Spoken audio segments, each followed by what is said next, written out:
Welcome. Today I'm going to talk about Pitfire, Raku, and Saggars. So, what are the differences and where is it all overlapping? Because there is a lot of overlapping, at least in the way that I do it. So, let's start with Pitfire. What is that? Well, it's one of the oldest way of firing ceramics. It's basically just a wood fire, a bonfire where you put your dry pot in. And as it heats up, it will create ceramics. It will become harder. I've seen archaeological evidence that people have been doing this for more than 30,000 years, maybe even more. Anywhere in the world where you've been able to dig up mud, clay, and you form pot, and you've been able to do fire, create fire, people have figured out independently, apparently, of each other that if you take this dry mud, which is not very useful, and fire it, it will become hard, it will become ceramic, and it will become useful. Now, on top of just turning dry clay into ceramics, that process also introduces a lot of colorants.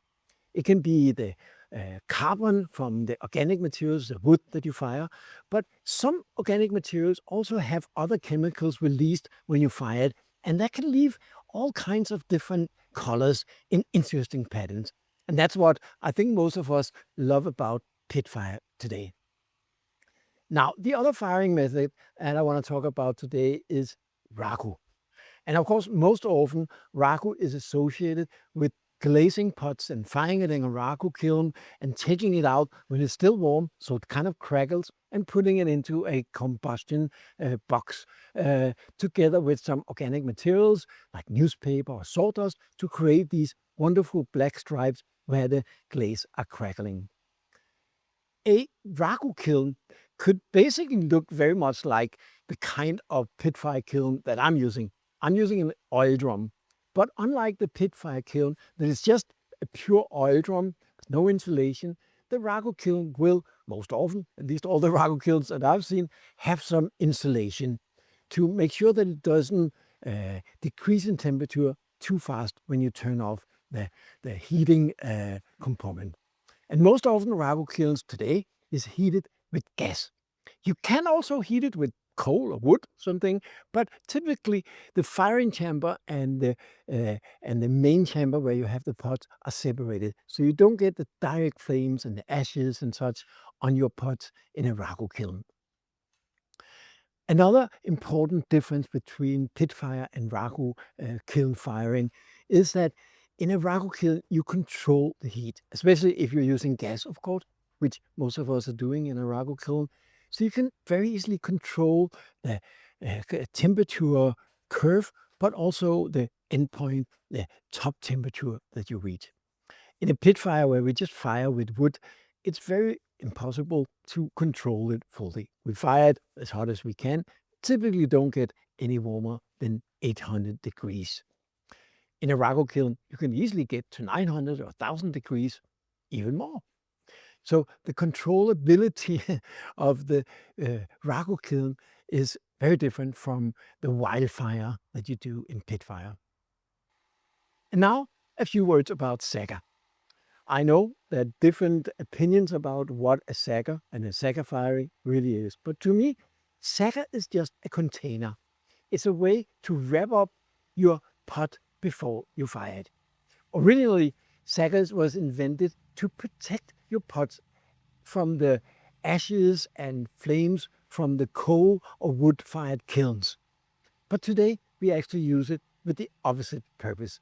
We use it to contain all those elements so that they attach to our pots and create these wonderful patterns and colors that at least some of us really liked.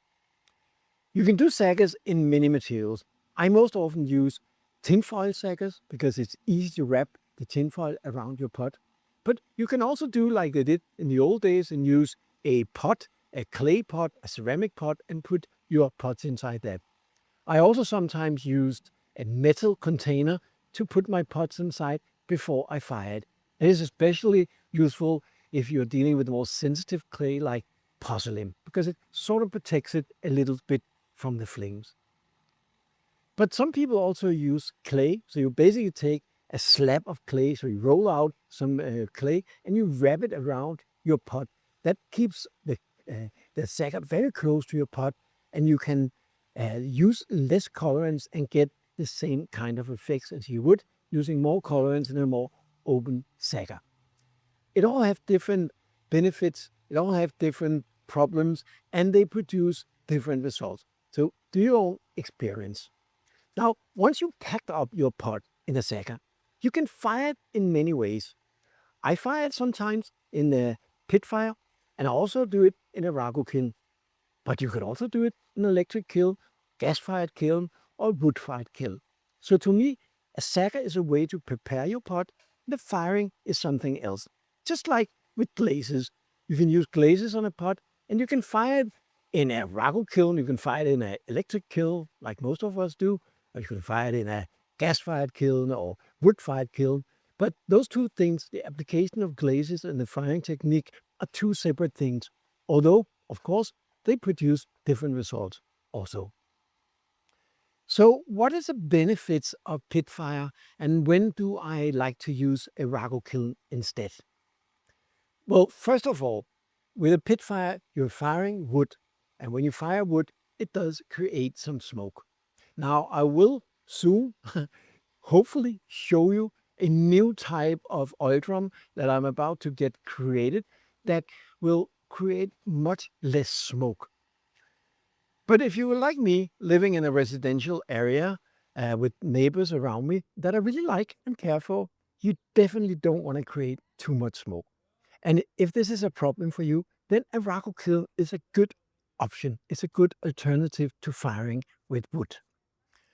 But there's also another really important difference, because when you fire live fire with wood, you cannot control the temperature fully. You just fire and hope for the best. I typically try to get the temperature as high as possible.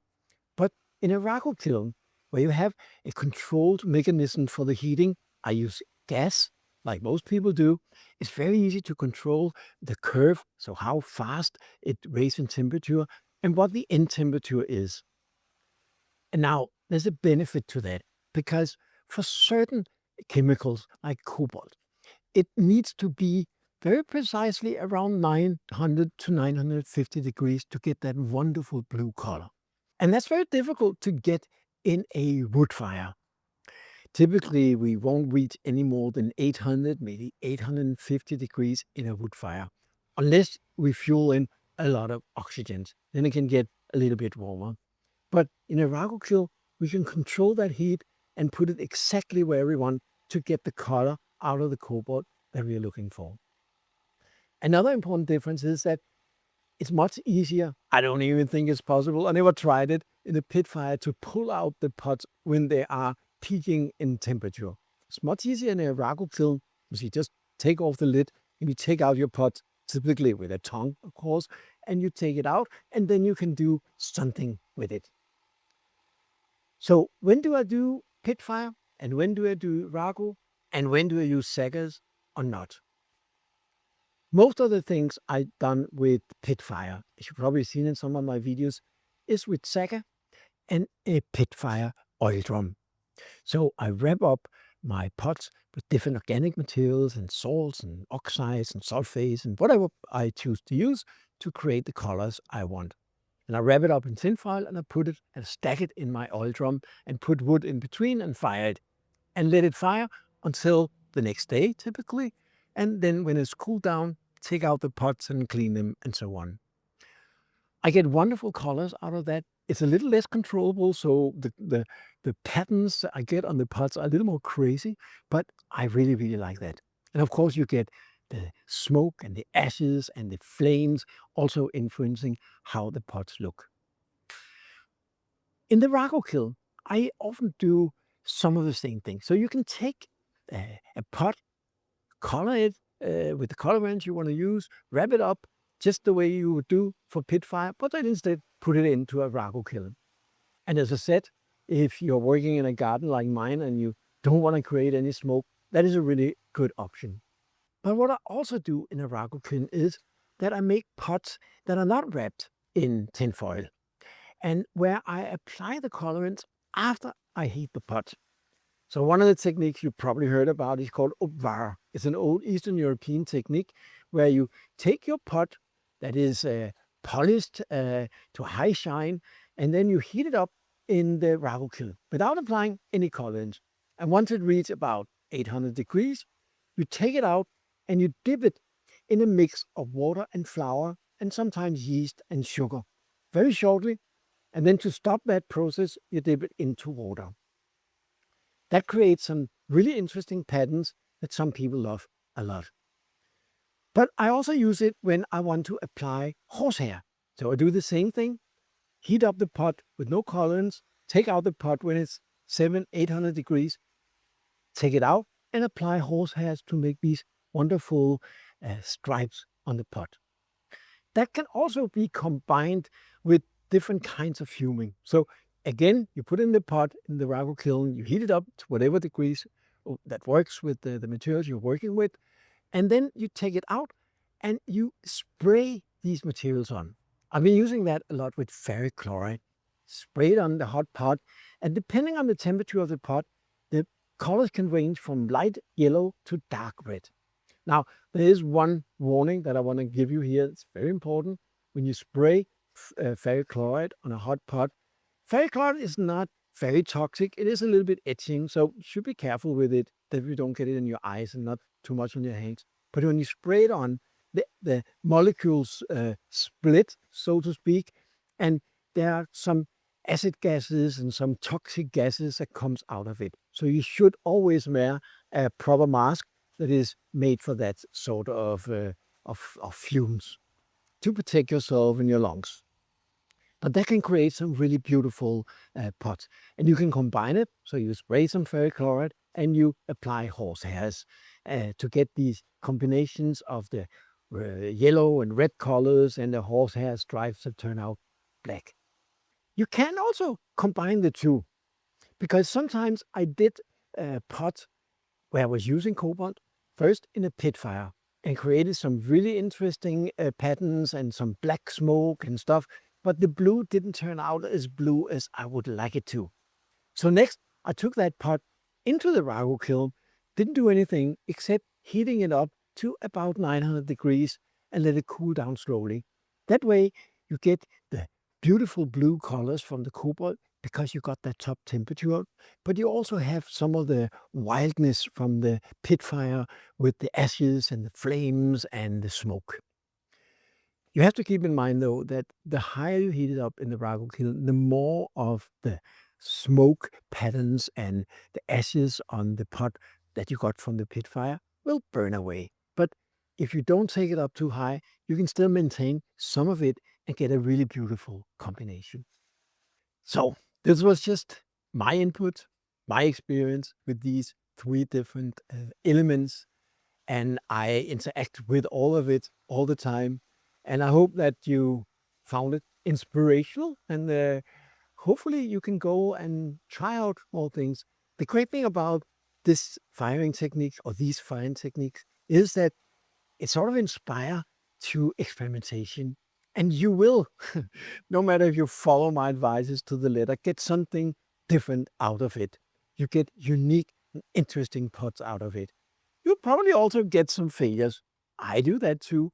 But the good things turn out so much more interesting than what you can do with the more predictable glaze work that we most often do with pottery. If you want to learn more about stuff like this, I have both physical workshops and an online workshop mostly focused on Pitfire. I'll put a link somewhere here to the online workshop where you can sign up and you have lifetime access to all the training videos there. There's also a link to a physical workshop that I'm hosting this fall in September at the Rhodes Island in Greece. It's a very interesting workshop, not the least because the location is just beautiful. There's only a few seats left for that workshop, but I'm also repeating that workshop next year in 2027 in May and in September. So you can still follow the link for the workshop in 2026 and contact the organizer that I'm doing this with, Gudrun, that about other events if you're interested in that instead. So I hope that you will go and do a lot of interesting fires and create unique looking pots. See you soon.